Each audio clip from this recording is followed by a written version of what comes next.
Oke, kita lanjutkan kuliahnya, itu kita bahas hari ini mengenai estimasi ya.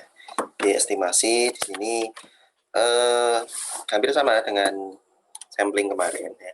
Jadi yang kita amati ini ada dua, yaitu mean, rata-rata, dan juga proporsi ya. Ya, di contoh soal tadi kuis Anda juga mengerjakan dua buah hal juga ya, yang mean tinggi badan ya, dan proporsi. Proporsi artinya sebenarnya juga sebuah bilangan ya, tapi dia dibandingkan dengan populasi, ya, dibandingkan dengan 100% lah. Jadi misalkan yang memiliki mobil itu berapa persen, atau proporsinya berapa ya. Kalau tinggi badan kan nggak bisa diproporsi ya. Tinggi badan 170, 150 cm, rata-ratanya sekian kan. Nah itu juga untuk ini estimasi. Oke, jadi estimasi ini sangat berguna ya. Guna misalkan kita pengen apa ya, survei ya, survei. Misalkan di sini survei gaji ya. Jadi dengan survei Anda cukup ya, Anda cukup mengambil beberapa sampel saja ya. Contohnya di sini misalkan gaji suster ya, atau ini di sini kalau misalkan Anda pengen tahu gaji engineer, electrical engineer ya. Nah, tentunya angka-angka di sini ini tidak diperoleh dengan Anda mensurvei seluruhnya ya. Jadi misalkan Anda pengen tahu gaji insinyur elektro di Indonesia, tentu saja tidak semua diambil datanya ya. Ambil datanya, tapi cukup disampel mungkin hanya sekian ya, 100 orang ya, dari sebuah kota atau di beberapa kota ya. Nah, di situ akan didapatkan rata-rata gajinya ya. Oke, saya lanjutkan.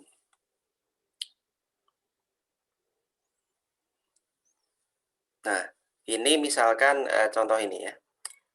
Diketahui nilai rata-rata IPK seluruh mahasiswa UNS adalah 3,2.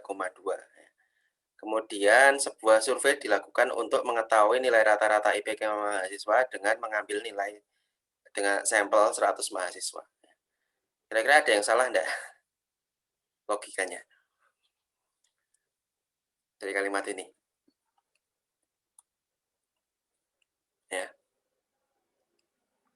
ada yang salah enggak? Ya, dari kalimat ini ya, ada yang salah enggak? Oke, ada tanggapan? Oke, anybody? Nah, ini kalau Anda perhatikan ini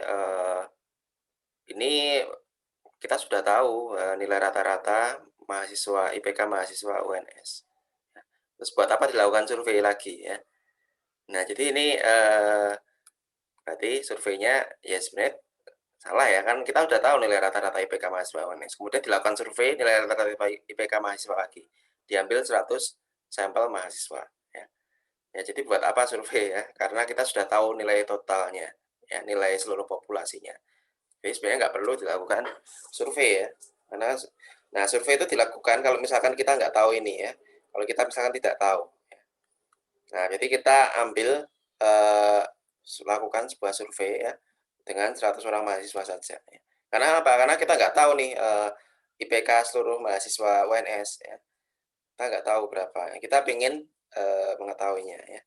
Jadi ini survei dilakukan dari misalkan ini populasi ya. Nah, ini survei di sini ya. Nah, ini jadi dari sini ya, dari sampel survei ini kita akan diketahui ada beberapa parameter ya.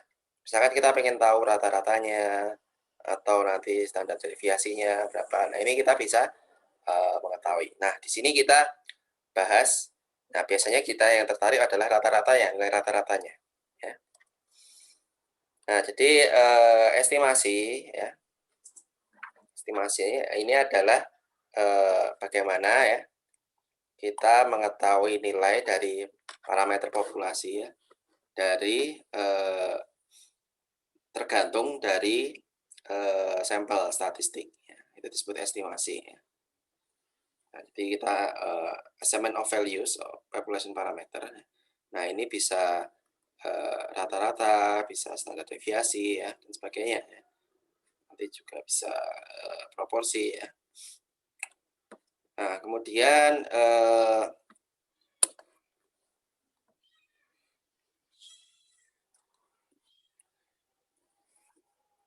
oke, jadi value assigned to population parameter itu disebut estimasi ya.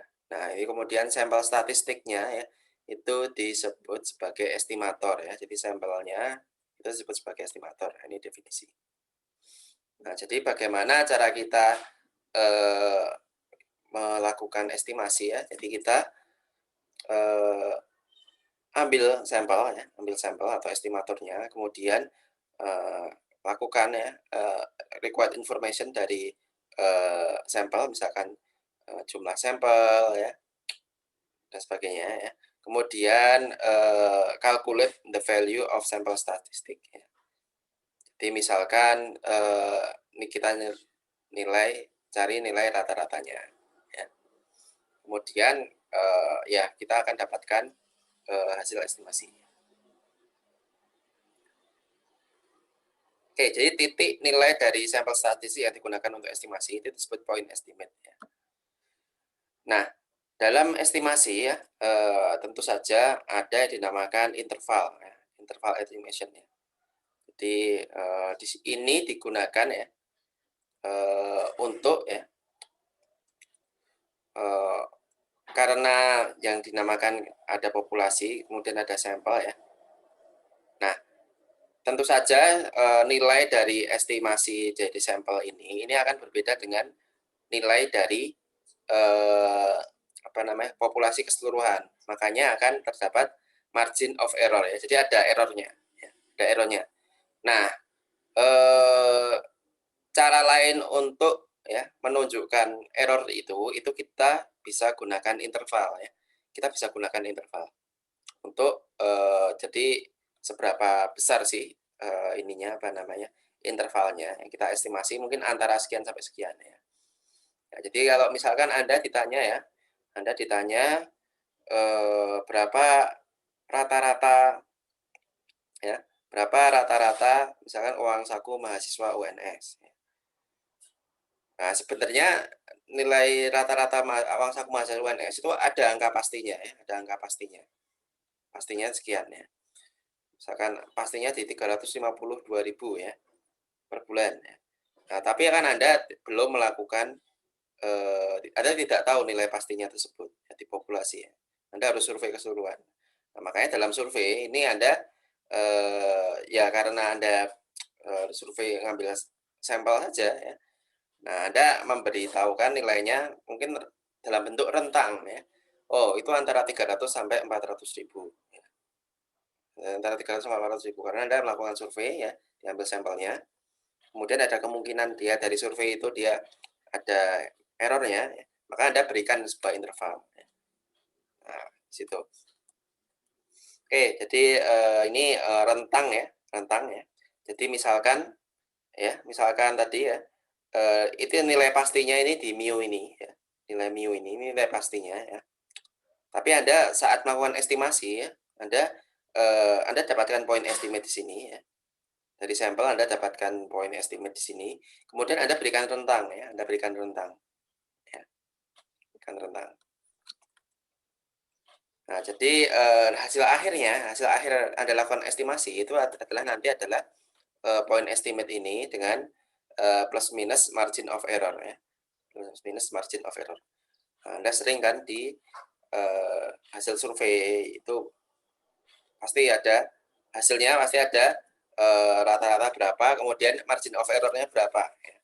Nah, ini berarti apa? Menunjukkan sebuah interval ya. Menunjukkan sebuah interval. Dia menunjukkan interval sini. Interval. Tentu saja ya, kalau kita ingin surveinya itu lebih bagus, tentu dia mendekati ini dan juga intervalnya semakin sedikit. Ya. Intervalnya semakin tentu itu lebih baik ya, lebih baik ya. Jadi kalau Anda ditanya tadi uang saku mahasiswa UNS berapa ya? Dibandingkan Anda bilang 300 sampai 400.000 dengan ini sekitar 330 sampai 360.000 ya.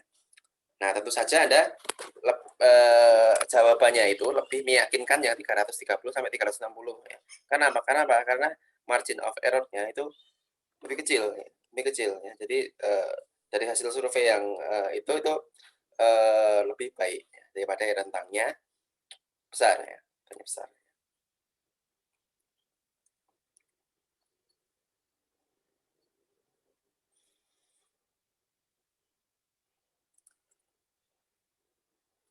Oke. Kemudian di sini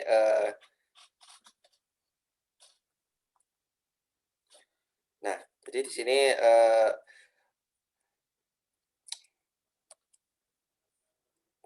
tadi saya bilang error-nya apa margin of error semakin kecil itu semakin baik ya. Tapi semakin kecil ya, semakin kecil kita margin of error-nya itu ya, itu semakin kita tidak confidence ya, semakin kita tidak confidence ya, semakin kita tidak yakin ya. Jadi apa namanya margin of error-nya kecil, semakin kita tidak confident ya. Tapi kalau margin of error-nya besar ya, semakin kita yakin ya, semakin kita yakin. Jadi kalau makanya kalau Anda kasih jawaban uang saku tadi, uang saku mahasiswanya seberapa ya. Kalau Anda kasih margin of error kecil ya, itu confidence-nya ya, Anda semakin kecil ya confidence level-nya ya. Nah, ini disebut nanti disebut confidence interval ya. Confidence interval ya. Oke. Jadi misalkan Anda ditanya ya, apa namanya, berapa uang saku mahasiswa UNS ya. Anda jawab nih dengan margin of error kecil nih. Oh, sekitar 350.000 sampai 360.000 ya. Apakah Anda yakin? Yakin segitu? Mungkin Anda ragu-ragu ya. Ya udah, amannya 300 sampai 400.000 ya. Nah, itu dengan jawaban yang terakhir itu saya semakin yakin, semakin confidence ya kalau jawaban saya itu benar ya. Nah, itu disebut confidence ya. Jadi confidence intervalnya kita perbesar ya agar semakin yakin ya, makin benar di situ. Nah, ini confidence level ini dinamakan notasinya ini alpha ya. Ini alpha ya. Confidence level ini berarti 1 min alpha kali 100%. Kali 100%. Nah, itu nanti kalau di notasinya ini nanti kalian akan menemukan namanya alpha ya. Nah, di sini ada 3 kasus ya. Ada 3 kasus untuk kita menghitung estimasi min ya. Ada 3 kasus ya. Jadi yang pertama misalkan oke. Ini kasus yang pertama, sebenarnya ada 2 kasus saja. Jadi ada 2 kasus, masing-masing kasus itu dibagi 3 ya. Jadi ada total ada 6 kasus ya. Oke, yang pertama kasusnya misalkan sigma dari populasi itu diketahui ya, sigma itu standar deviasi ya, ini diketahui. Nah, ada dari kasus ini ada 3 dipecah lagi jadi 3 ya. Jadi kasus yang pertama itu jumlah sampel yang kita ambil ini kurang ya. Tapi kita tahu kalau populasinya itu terdistribusi normal ya. Nah, itu kita gunakan distribusi normal untuk memecahkannya. Ya. Kemudian kalau misalkan jumlah sampelnya lebih dari 30, nah kita tidak peduli apakah populasinya itu distribusinya normal atau tidak. Kita tetap gunakan distribusi normal. Saya kira Anda sudah mahir untuk menggunakan distribusi normal ya. Tinggal cari nilai Z, kemudian lihat tabel. Cari nilai Z, lihat tabel. Gitu aja. Ya. Nah, gimana kasusnya kalau misalkan jumlah sampelnya kurang dari 30 dan populasinya ini bukan normal ya, maka kita akan gunakan non-parametric method untuk mengestimasi mu ya. Nah, ini di luar scope ya, di luar scope perkuliahan ya. Jadi ya kita scope-nya nanti kita pakai yang case 1 dan case 2 ya. Oke, nah jadi kita di sini ini adalah bagaimana kita mengkalkulasi ya untuk estimasi, bagaimana kita nyari interval ya, nyari interval ya. Jadi kita nyari interval dari estimasi ya. Nah, di sini nanti hasil akhirnya adalah seperti ini ya. Artinya seperti ini. Jadi diberikan ya, diberikan. Jadi kalau ini kita pikirnya sebuah sistem ya.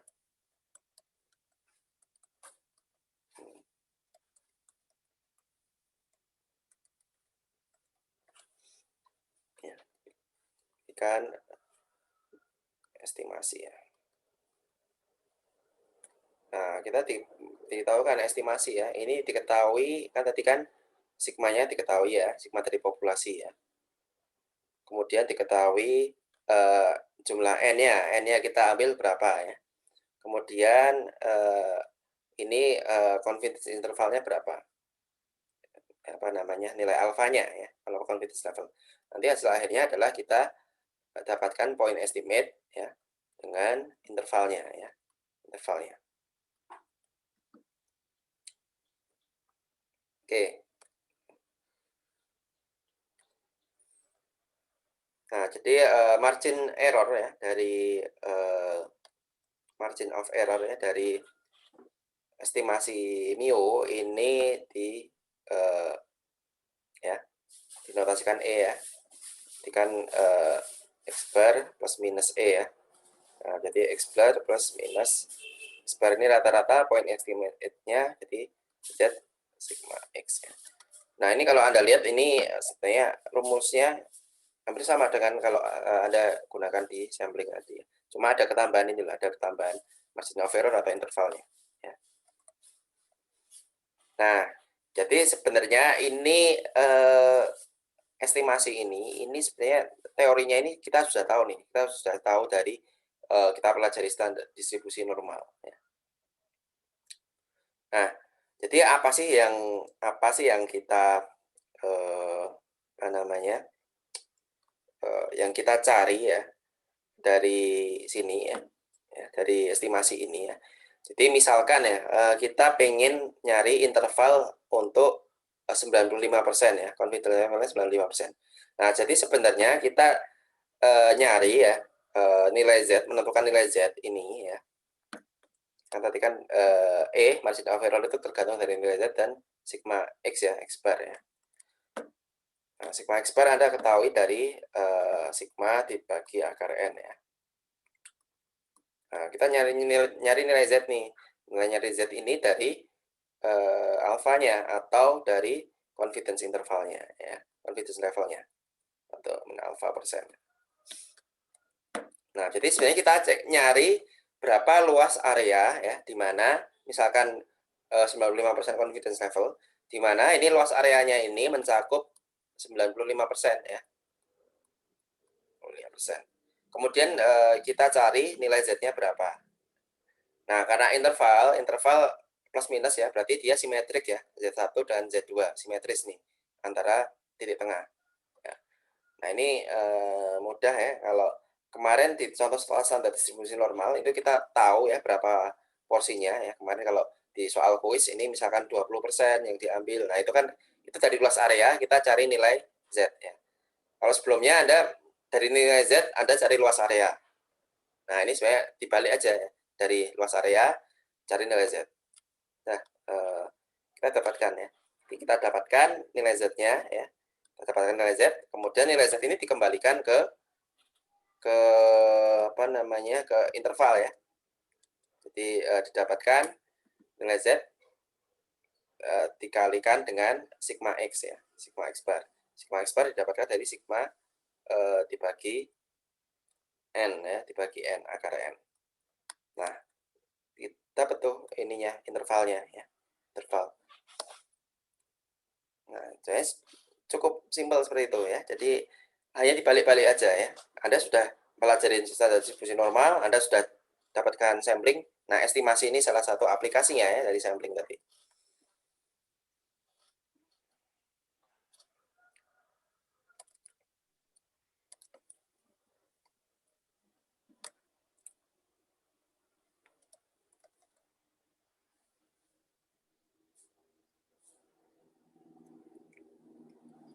Oke.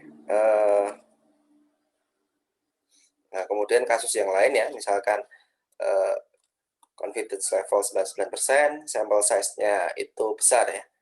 N lebih dari 30 ya, N lebih dari 30 berarti kita gunakan distribusi normal ya. Jadi untuk kasus 1 dan kasus 2 tadi ya.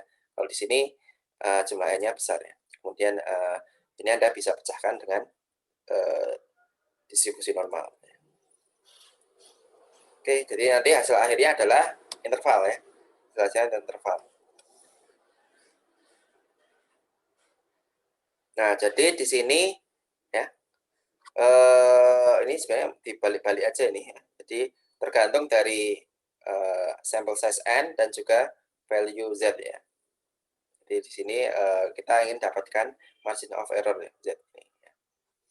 Jadi tergantung dari value ini ya, dan juga sampel size ya. Makanya tadi kalau di sebuah sistem ini inputnya sigma, kemudian ini saya buat lagi estimasi sigma ya, kemudian N ya, kemudian confidence levelnya. Ini bukan alfanya ya, beda ya alfa dengan confidence level ya. Confidence level itu 1 min alfa ya, alfa. Nah, sehingga kita bisa dapatkan estimasi ya, dapatkan nilai Z, dapatkan nilai Z. Kemudian kita olah lagi sehingga kita dapatkan X bar plus minus Z X bar. Kemudian estimate, kemudian ini X barnya.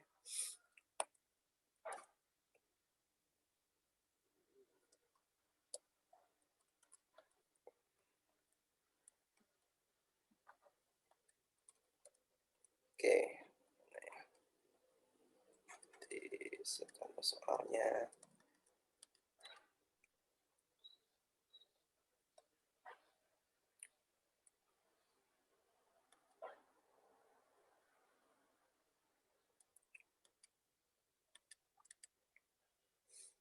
Nah, ini kalau misalkan persoalannya, misalkan kita diketahui ya, dibalik ini, kita diketahui margin of error-nya ya, kemudian diketahui sigmanya ya. Saya kira ini Z juga, Z ini sebenarnya diketahui alfanya ya atau confidence level-nya. Nah, kita diminta untuk menentukan jumlah N nih ya. Kita menentukan jumlah N. Jadi dibalik ya. Itu gimana nyarinya? Ya. Jadi misalkan di sini ya diketahui apa namanya? Nah, ini rata-ratanya kan, rata-rata kemudian atau X bar-nya, X bar kan sama dengan X populasi ya. Kemudian sampelnya yang harus dipilih ya. Agar ya sampel yang dipilih itu 99% ini diketahui alfanya kan. Alfanya. Kemudian ini E-nya ya, E. Nah, dari sini kita nanti akan oh sorry ini standar deviasi ya, ini standar deviasi ya, standar deviasi. Nah dari sini kita akan dapatkan berapa jumlah sampel yang harus dipilih ya. Nah ini minimal ya biasanya minimal. Ya. Polar sample should be selected. Ya. Jadi berapa sampel yang harus dipilih ya. Itu minimal segitu, lebih besar lebih bagus ya. Nah kalau Anda lihat ya, N ini berbanding terbalik dengan margin of error ya. Jadi kalau N-nya besar, ini margin of error-nya akan kecil ya, akan lebih kecil. Begitu. Nah, sekarang untuk kasus yang kedua, yaitu misalkan population mean, tapi sigma ini tidak diketahui ya. Sigma tidak diketahui. Nah, kita langsung aja, sigmanya tidak diketahui nih. Jadi yang diketahui itu jumlah sampel aja sama alpha ya. Nah, ini semuanya ini nah, ini kita lihat kita tidak bisa menggunakan distribusi normal ya. Tapi kita gunakan adalah untuk kasus N kurang dari 30 tapi populasinya ini normal, dan untuk kasus N lebih dari 30. Ini kita gunakan distribusi T ya. Distribusi T. Nah, ini ada bentuk baru lagi nih distribusi T. Nah, kita akan pelajari ini distribusi T. Ya ada sama dengan normal tapi sama-sama kita gunakan tabel. Kemudian untuk non parametrik ini ya untuk sekarang kita tidak pelajari. Nah, distribusi T ini adalah distribusi yang bentuknya bell shape ya, artinya simetris kiri kanan ya. Itu tapi dia memiliki tinggi yang kurang dari dan lower height ya, yang kurang dari yang normal. Kemudian wider spread ya, jadi spreadnya lebih besar daripada distribusi normal. Nah, di sini distribusi normal T ini dipengaruhi oleh N ya, as sample size become larger, semakin besar N-nya ya, distribusi T ini akan mendekati ke bentuk dari standar normal distribution. Nah, di sini T distribution ini hanya memiliki parameter yang dikenal sebagai DF atau degree of freedom. Nah, di sini kita dapatkan DF ini adalah N kurang dari 1, N jumlah sampel ya. Kemudian min-nya ini 0, kemudian standar deviasinya ini adalah DF per DF2. Nah, jadi kan dari ini ya, dari N ini kita dapatkan DF. Dari DF kita dapatkan min-nya ini 0 ya, DF-nya ini adalah DF per DF min 2.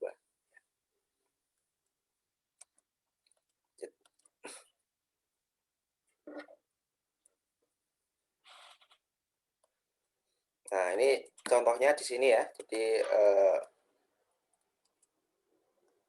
find the value of T ya, dari 16 degree of freedom dan 0,05 area in the rectile of T distribution ya. Oke, jadi di tabel distribusi T ya. Nah, di sini Anda akan dapatkan DF ini berapa ya.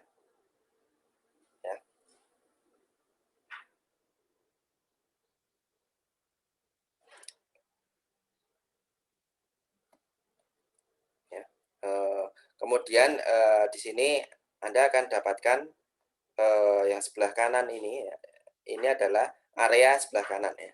Jadi di sini. Ya, ini 0,05. Kita dapatkan di sini adalah nilai T ya. Nilai T. Jadi yang kita dapatkan di sini adalah nilai T ya. Jadi agak beda ya dengan tabel standar distribusi normal ya. Distribusi normal mungkin yang Anda dapatkan ini kan Z ya, nilai Z kiri kanan, kemudian di dalamnya ada area. Nah, kalau di sini adalah T ini adalah degree of freedom, kemudian yang kanan ini adalah nilai areanya yang sebelah kanan.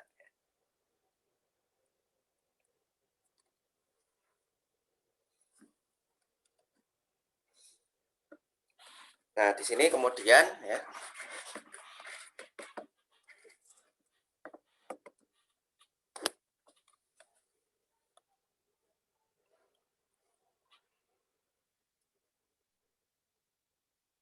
Nah, kemudian kita dapatkan X bar ya. Dapatkan X bar ya. Kita kan sebenarnya cuma ngitung ini aja kan. Kita dapatkan G, kemudian SX ya. Kali X bar, di mana S ini adalah S bagi akar N ya. SX bar. Oke, Anda bisa lihat ya contoh soal ya. Misalkan di sini diketahui kita dapatkan sampelnya 25 ya. Dari misalkan dari saya baca dulu. Misalkan di sini dari sebuah survei ya, pekerja yang perusahaannya memberikan asuransi kesehatan ya, membayar premi ya rata-rata 4.000 dolar ya, 4.000 sekian dolar ya. Kemudian dari jumlah tersebut ya, atau dari karyawan tersebut diambil 25. Nah, kita lihat 25 itu kurang dari 30 ya. Kurang dari 30 ya. Kemudian dari 25 itu ternyata ya didapatkan kalau premi yang dibayarkan dari 25 orang itu 6.600 ya. 6.600. Ya, jadi ini kita lihat rata-rata sampel ya. Ini rata-rata populasi ya. Oke. Kemudian ini rata-rata normal dengan standar deviasi sekian, $800 ya.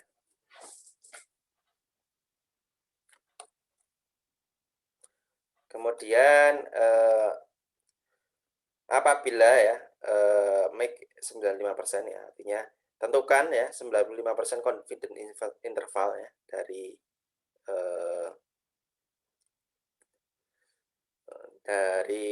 ini ya 95% dari confidence interval rata-rata dari premi yang dibayarkan oleh perusahaan ya.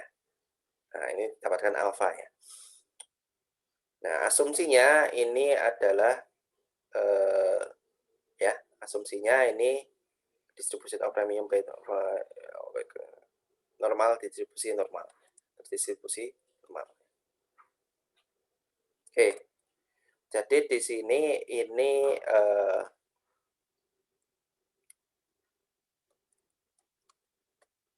oke, jadi kita nggak tahu ya. Ini dalam kasus ini kita nggak tahu sigma dari populasinya. Ini kan populasi nih.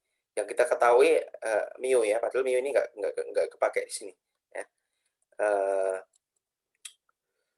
Jadi kita nggak tahu nih sigmanya dari populasi ya. Yang kita ketahui adalah kita lihat dari case-nya yang ini ya. Populasinya normal, oke.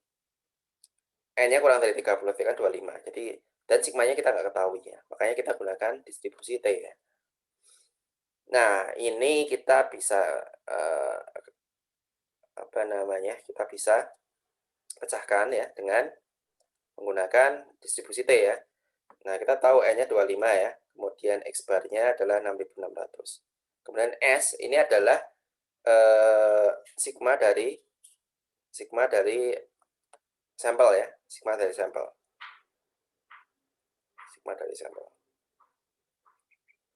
Nah, kemudian kita cari nih intervalnya berapa ya.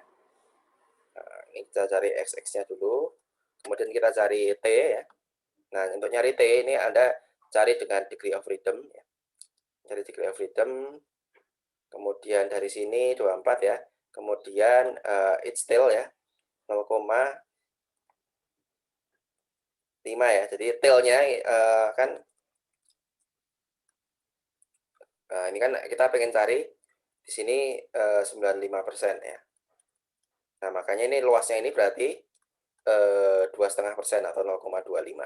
Nah, ini dapatkan ini.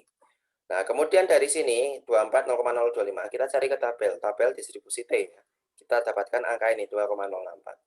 Kemudian dari sini kita masukkan formula ini X bar plus minus TX X bar ya. Nah, jadi kita dapatkan interval. Oke, itu kasus kita menggunakan distribusi T ya. Distribusi T ya. Oke. Ya, sebenarnya tidak perlu bingung ya. Yang penting Anda bisa baca tabel, Anda tahu arahnya atau alurnya sebagai mana. Ya. Oke, ini contoh yang lain ya. Saya skip aja. Anda bisa lihat-lihat ke ini ya. Anda bisa lihat-lihat di slide yang sudah saya upload di Spada ya. Kemudian kalau distribusi T, bagaimana kalau sampelnya terlalu besar ya? Nah, kita tahu kalau distribusi T, kalau N-nya besar, ya, N-nya besar, itu dia akan mendekati normal. Jadi kita bisa langsung gunakan normal saja. Kita langsung gunakan normal.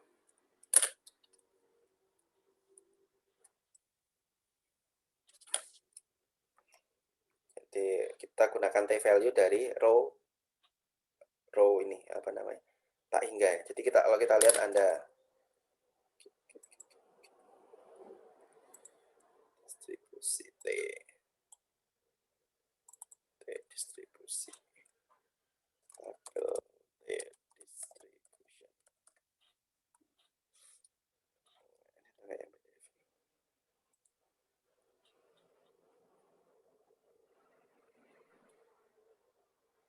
Oke ya, ini nilai tailnya ya, one tail atau two tail ya.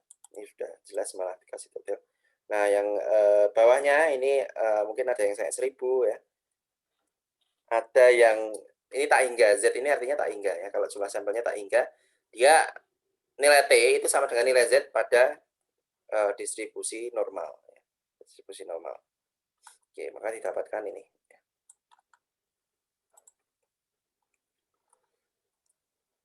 Oke, saya lanjut lagi.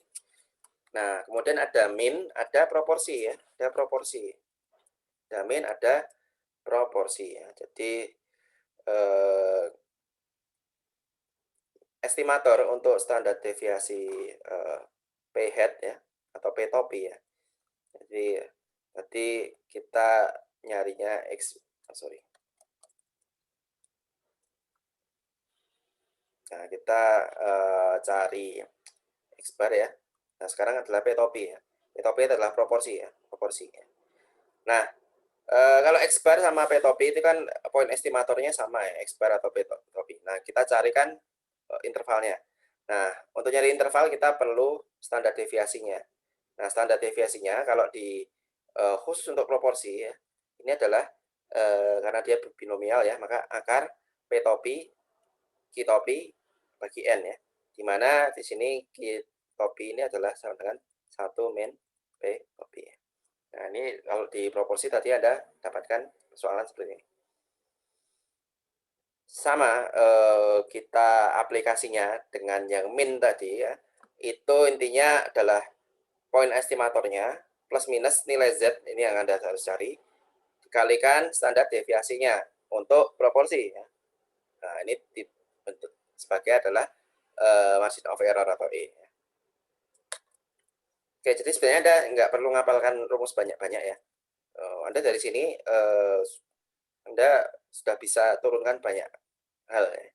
Jadi Anda malah kalau Anda menghafalkan banyak rumus, Anda akan bingung sendiri ya. Ini mau pakai yang mana gitu.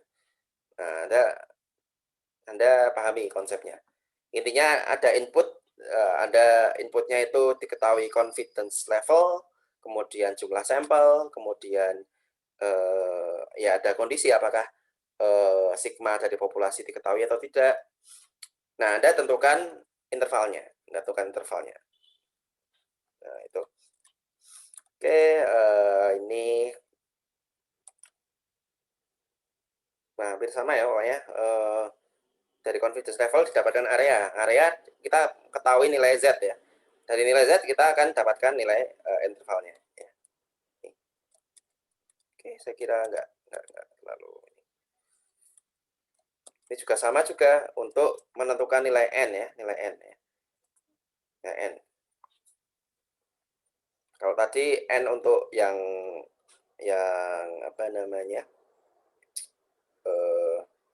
Untuk nilai N untuk yang min ya, bukan proporsi ini kan E kuadrat ini. Ini jadi sigma kuadratnya diganti PG ini, ya, ganti PG.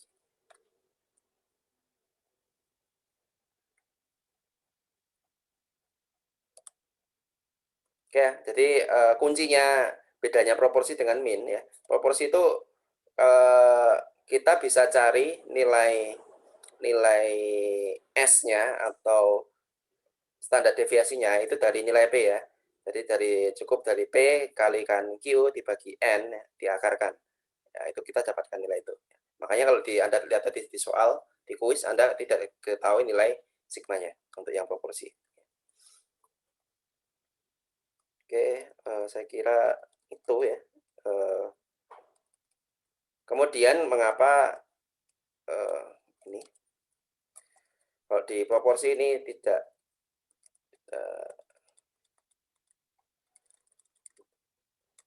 ada distribusi T dan sebagainya ya, karena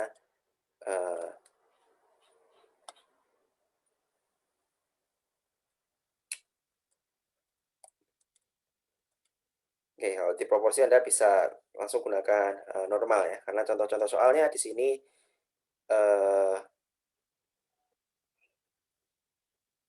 contoh-contoh soalnya di sini dia asumsinya nilai N yang diambil ini besar ya, besar.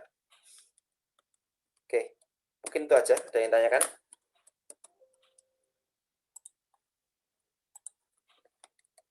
Oke. inputnya ya, saya tulis lagi ya.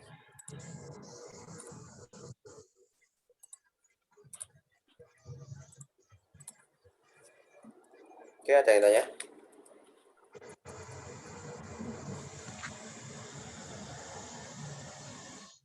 Oke, ada yang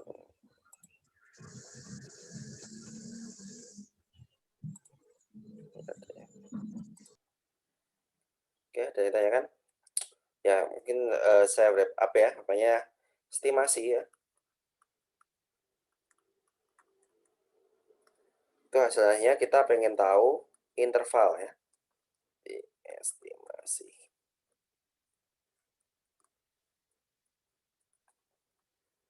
Interval ya.